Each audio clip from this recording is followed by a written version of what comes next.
Good morning বন্ধুরা, সকলে কেমন আছো? আশা করি সকলে ভালো আছো, সুস্থ আছো।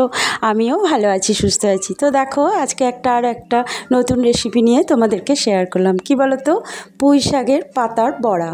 তো পুঁই পাতার বড়া, তো দেখো পাতাগুলোকে আমি শাক থেকে আলাদা করে কেটে নিয়েছিলাম। ভালো করে বড় বড় পাতা হলে ভালো হয়, সেগুলোকে কেটে নিয়ে আমি জল ঝরতে দিয়ে দিলাম।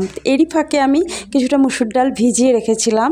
সেই মুসুর ডালটা যতক্ষণ ভিজুক ততক্ষণ আমি সেই অন্য ঘরের কাজগুলো আমি করে নিলাম। তারপরে পাতাগুলো যে পিছন দিকে শিরাগুলো হয় না, সেগুলো কেটে নিলাম।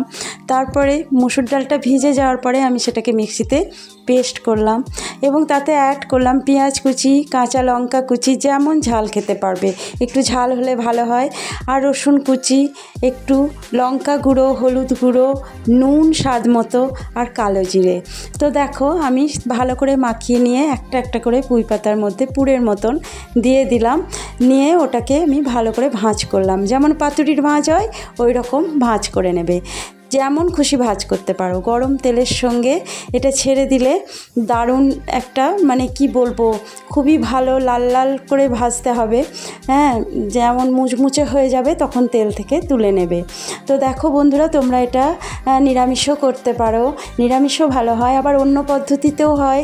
এইগুলোকে আবার বেসনের মধ্যে চুবিয়েও তেলে ছাড়া যায়।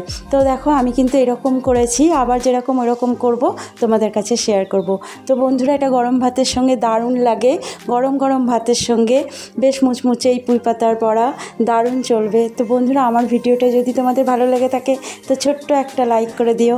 আরও নানা ধরনের রেসিপি যদি দেখতে চাও তো প্লিজ সাবস্ক্রাইব করো। তো দেখো বন্ধুরা, আমার অনেকগুলোই পুঁই পাতার বড়া হয়েছিল, সবাইকে দিয়েছিলাম, নিজেও নিয়েছিলাম। তো আমার খুব ভালো লেগেছে। তো আশা করি তোমাদেরও ভালো লেগে থাকবে। তোমরা ট্রাই করে দেখো প্লিজ। তো আমার ভিডিওটা একটা ছোট্ট লাইক আর কমেন্টস করে জানিও কেমন হয়েছে। টাটা।